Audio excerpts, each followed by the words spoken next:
Here we are exactly 9 months later since the release of Dying Light 2. Right now, they're starting to gear up for the first major DLC, Bloody Ties, and expectations for this DLC are higher than ever before, especially as it's been delayed a total of 3 different times. Techland has been actively working on getting this DLC ready for launch. I know that because I helped take part of it. So you may start seeing the game change as a direct result of their preparation. Huge file size updates incoming, posters for potential DLC characters now appearing in the open world. It's coming. The DLC is coming out in about a week from now, and while their focus has primarily been on Bloody Ties, Dying Light 2 has been adding in frequent updates to keep the players invested. But the big question is it working? My disappointment is immeasurable, and my day is ruined. The month began with a Rampage event being introduced, an event intended to increase the gore, ragdolls, and explosive physics in exchange for great rewards. Ah! Good God! It's hideous, but beautiful in an ugly way, but mostly hideous. 1 hunter token for 60 million community kills. A smog mask for 120 million global kills. Like, that mask isn't worth it. It's not anything special or unique. It's not really something to get excited for. Granted, you do get a new weapon called the Mech Slugger that you can get for your personal goal, which I think is a plus. That gets the Oni seal of approval, I say. But the rewards for global challenges are sometimes just a joke. They're not worth it. Something of more substance needs to take its place moving forward. Even when you look back at previous events, they are quite underwhelming in this regard. It seems to be a reoccurring pattern that needs to be put to an end. Personally, I think they should tie outfits or a better unique weapon behind these events as the final global reward. For example, you have an event called Rampage centered around gore, blood, and just making body parts fly off of each other. Make an outfit that's themed for that. Maybe it's an outfit that's dripping in blood or guts. Maybe you give Aiden a volatile skin or an infected skin. That's something of interest. Small rewards like hunter tokens or a mask are not going to really cut it. If you really want to increase player count, people playing with their friends, I think that's the way to go. I mean, the Halloween event has the right idea, which we'll discuss a little bit later, but look at that outfit. People love that. Take it off! I would rather die. If we go back in time, the Bloody Summer event actually did this. They put a Nightrunner outfit tied to the community reward. The community had to hit 3 million limbs chopped off, and they got 60 million. Granted, this is the one event where I think the numbers for the goals were a little bit too generous because the community just blasted right through it. But with this event as well, it also gave you the cutting edge axe. I think what they did for this event regarding rewards should be implemented for future ones. But of course, when we go and discuss the Halloween event, you will see that they are heading in the right direction. They just need a little nudge or a push, to say the least. But honestly, overall, I wasn't really a fan of the Rampage event itself. The event, I feel like, is just something that should normally be in the game. Vanilla Dying Light 2's gore, physics, and ragdolls are simply not up to the standard as they were in the original. It's just overall a lot more satisfying in Dying Light 1. Now, obviously, with the ragdolls, enemies catapulting 1 million feet into the air should not be what it normally is. I understand that, but I think when it comes to the other components, I think they should be the standard. With the Rampage event, which mind you was very similar to the Bloody Summer event, should just be the norm. I just can't get behind putting your quality of life improvements and fixes tied behind an event and not the base game. I think events should be something creative and unique, which leads me to the Halloween event. When you think of a Halloween event, you think festive, spooky, horror. Those are things that you anticipate with an event like this.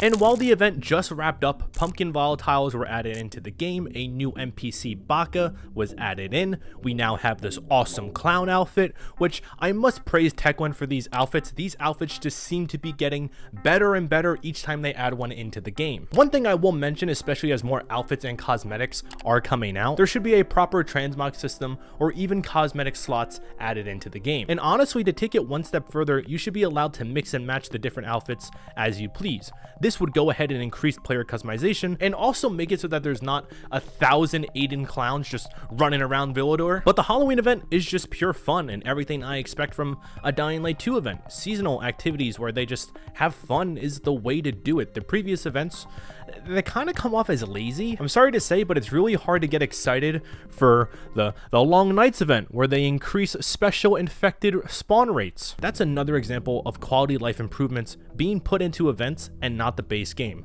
Maybe there's some developer reasoning behind this, maybe they're testing it out and experimenting to see how the casual fan base reacts to it, but I just haven't seen anything come from it. But with the Halloween event, you collect treats, and with enough treats, you can get quirky potions that make you do wacky things like jump higher, turn your screen into black and white. It's quite refreshing. It's a little bit different than what we're normally used to. Feels like a lot of time and effort went into this one. Baka, the new seasonal agent, isn't infected. He's looking fresh, looking cuter than my ex-wife. He offers up bounties for you to rank up and earn rewards. Once you rank up to a certain rank, you can buy special Halloween themed masks. These masks have a variety to them. I don't know about you, but I'd much rather play this than Long Nights. Once you get your personal goal of 6,000, you can unlock the Jackal mask, a mask that is very different than what you normally find in the open world of Dying Light 2. And then a weapon charm at 150 million treats, which is kind of lacking, but it is definitely better than one hunter token. But I think what was really satisfying about this event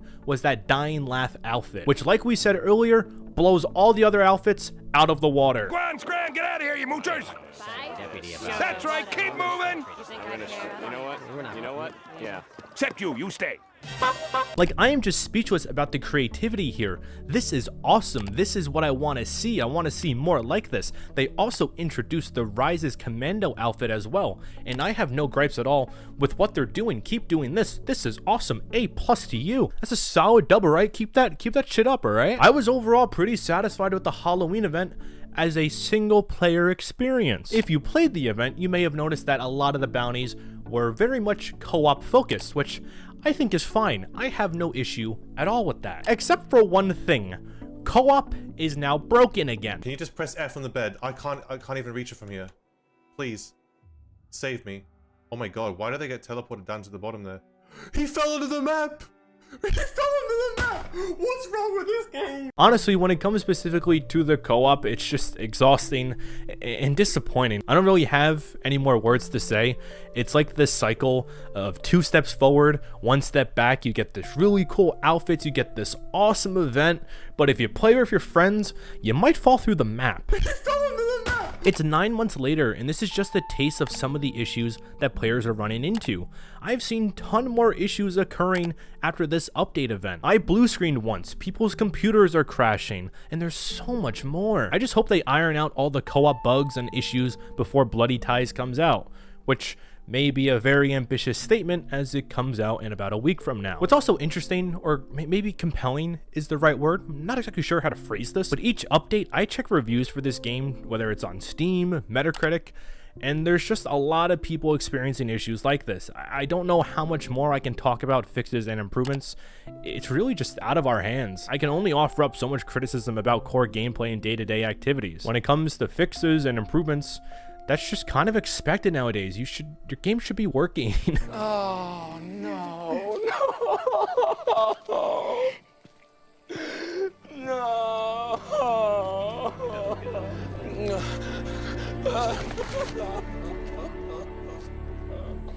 But now you're probably wondering there's still a shit ton more to this video. That's because I can finally talk to you about what I did at the workshop, particularly this conversation with Timon. And to quickly sum it up before we do a deep dive, Techland invited community members to get a behind the scenes look at Dying Light 2. We got to talk about the game, participate in certain activities that would overall help shape the future of Dying Light 2. Hi, little guy.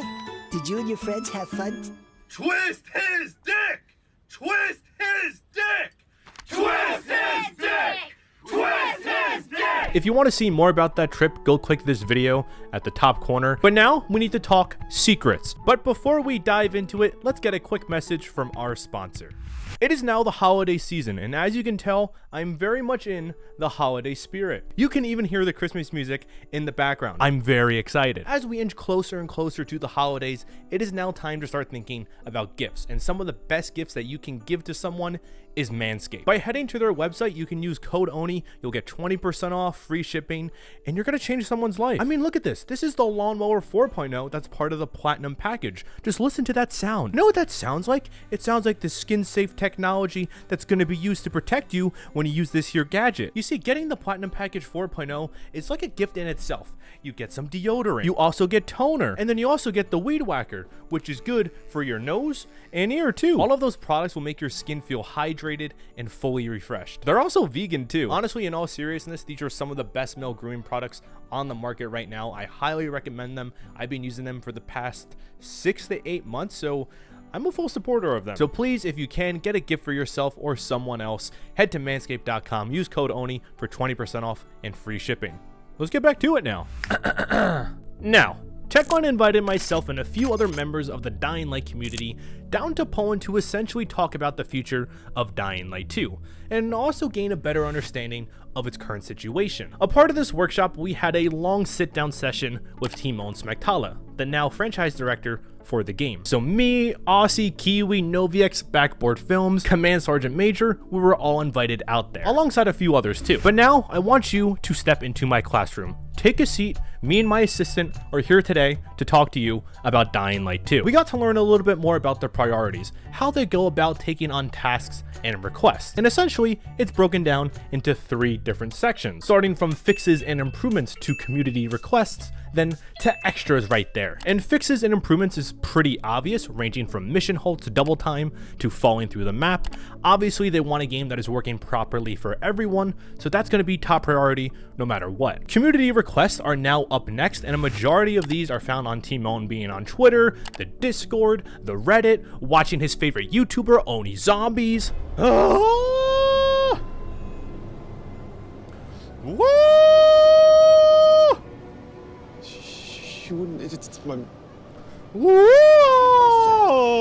And they are marking down what features are most vocal, and the game is going to be guided by the community. But then we also have extras, stuff that would be kind of cool to have in the game, but it's not really a priority at the moment. Things such as photo mode poses, more filters would be awesome to have into the game, but their resources and time are being spent elsewhere. And honestly, I completely understand that if you have a majority of people vocalizing for one feature or request, you're obviously going to prioritize that one. And speaking of higher priority items, the biggest priority right now is legend levels.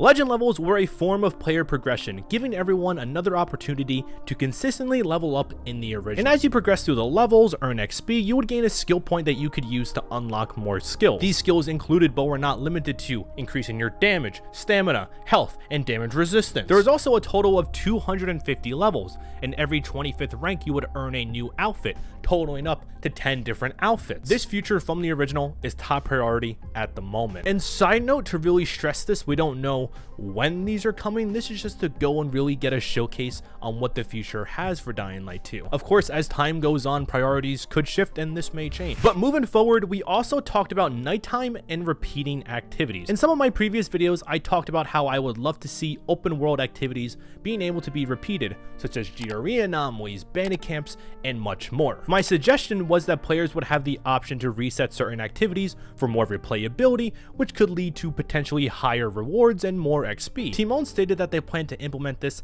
at the GRE anomalies at some point in the future. They are now analyzing how to perform this task into bandit camps. There's no confirmation if it will be coming to the faction controlled areas and or settlements. So major positive, it will be coming for the Revenants, which are kind of on the back burner right now. In normal vanilla Dying Light 2, once you complete those GRE activities, that's it. You're not seeing those Revenants again for a while, which is really upsetting because this guy right here, John, he's by far one of the most creepy and interesting looking infected that was introduced. The design, how he looks, how he functions, is really a sin to lock him behind quest activities, so I'm excited to see that changes are being made here. But like I said previously, we also talked nighttime. One of the concerns that we brought up as the community was that nighttime was simply way too easy now, and kind of even empty at times. Night and Dying Light 2, Night and Dying Light 1.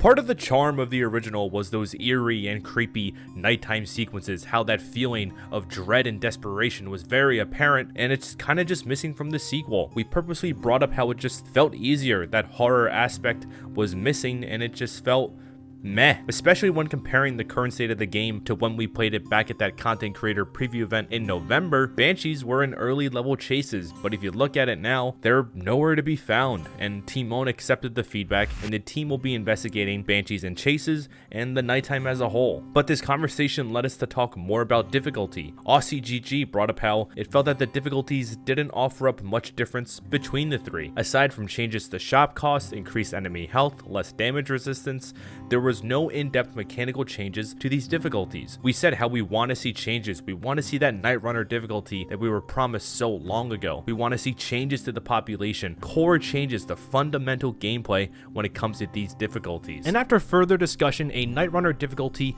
will be looked at in the future, but there are other requests at this moment that need more prioritizing. That's not to say it'll never come, but for now, resources are elsewhere. Next, Timon talked about how he noticed that the community loves new animations, especially with the katana. Katana animations were different, they were unique, and everyone loved that shit. With that information in mind, Techland is now going to try to make this occur more often in future updates. New weapon animations may not happen in every single one, but it will just happen more frequently. Now, to go and shift topics a little bit, after the release of Bloody Ties, Dying Light 2 will be focusing on online play. This was confirmed during the Q&A session back in September. In this room, we talked very briefly about PvE, PvP, and how they can be absolute game changers to the community. These extra modes would bring in and garner an even larger community that's more bonded together. It'll give players more endgame content and also give them that good little competitive edge to add right into Dying Light 2. I, of course, was a fanboy of Tag, and I was really pushing Timon to see how beneficial a game mode like Tag could be. Techland, if you're watching, make it happen, please. But friends, Be the Zombie. It was confirmed that at this time, Be the Zombie is not in development.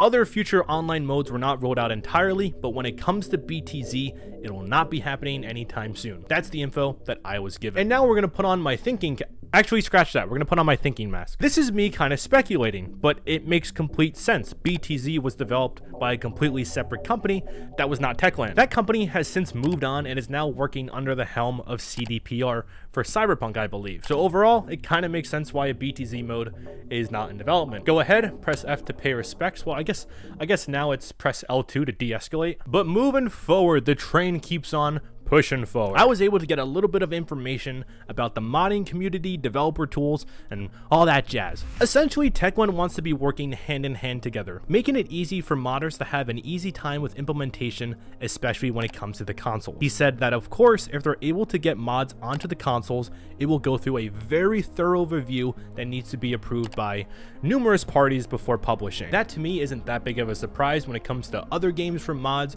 that are on consoles especially. It does go through a very similar process. But last but not least, specifically when it comes to this event with Timon, I did ask him what he thought Techland has learned with the chapter updates, which in last month's review, I went in. He said that they want chapters to be welcoming for new players and that they're working on that. Chapter 1 and Chapter 2 both needed to be accessed in the central loop rather than in Old Villador. He wants to make it easier for new players to hop in and play. So for me, getting the mask back on, I think we can expect Chapter 3 to be centered in Old Villador. Even if he didn't make this comment, this is still a concern of mine. Certain players are being locked out of activity for not progressing further, so I am happy to see a change being made in that regard. But that right there is everything regarding the future of Dying Light 2 that I was able to go and give a inside scoop on. And that is the future. Was it good news for you? Was it bad news?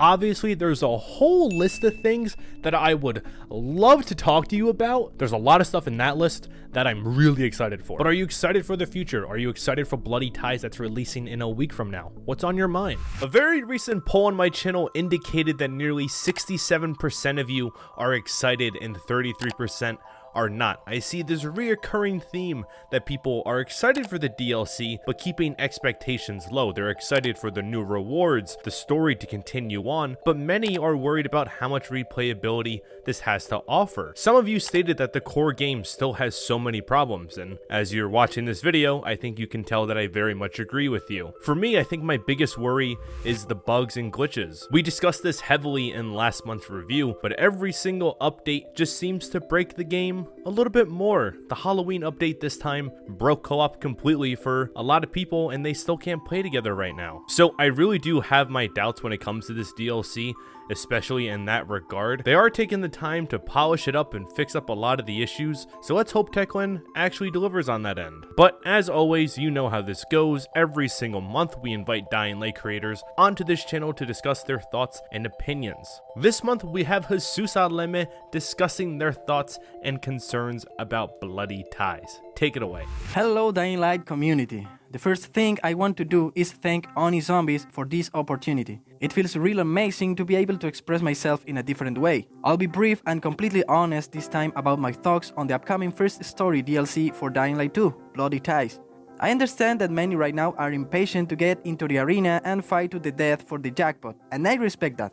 Now for my part, I think I will keep my expectations medium, because this DLC is not intended to be an expansion, but rather it's closer to a game mode with a few extra additions to enjoy. We'll have a self-contained story, new collectibles, main and secondary missions, something similar to Hellraid as I see it, only this time it will be an open world with many secrets and Easter eggs to discover. It will also have a system of choices and consequences like the base game.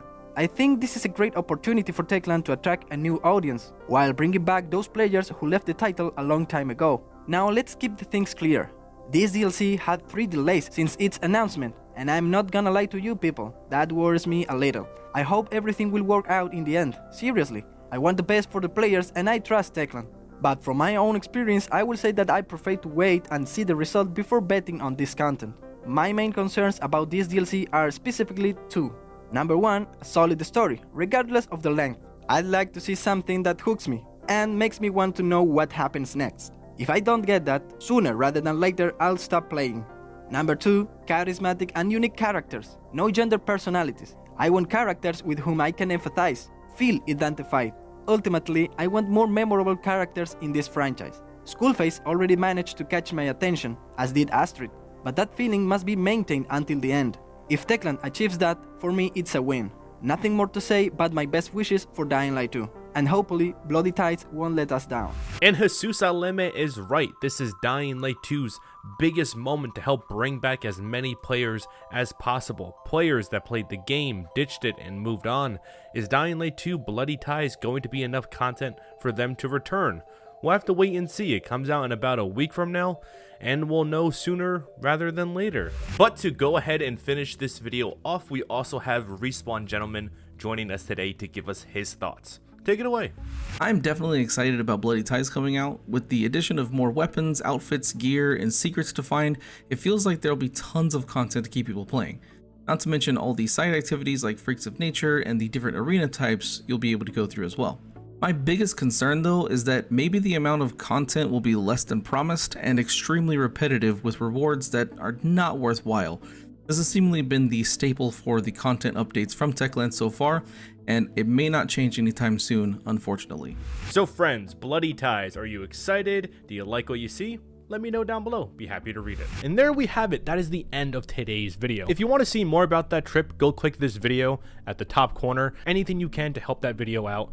YouTube really f***ed me. I'm gonna be honest, but the motivation to keep doing YouTube after that video got messed with completely plummeted. It was a really upsetting and stressful time. Like, honestly, I have no issue if I upload a video on my own and it fails miserably. That's on me. I can learn from that and continue growing. But when things are directly out of my control and they interfere with how I do things here on YouTube and it messes with me negatively, it's a complete demotivation. It's just not exciting to hop onto YouTube and continue making videos like nothing happened. I can't do that. So please, if you can, if you have the time, check out that video.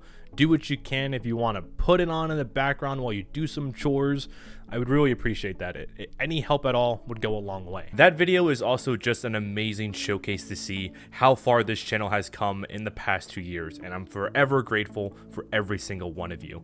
And with that said, please have a wonderful day, and I'll see you guys next week for Bloody Ties.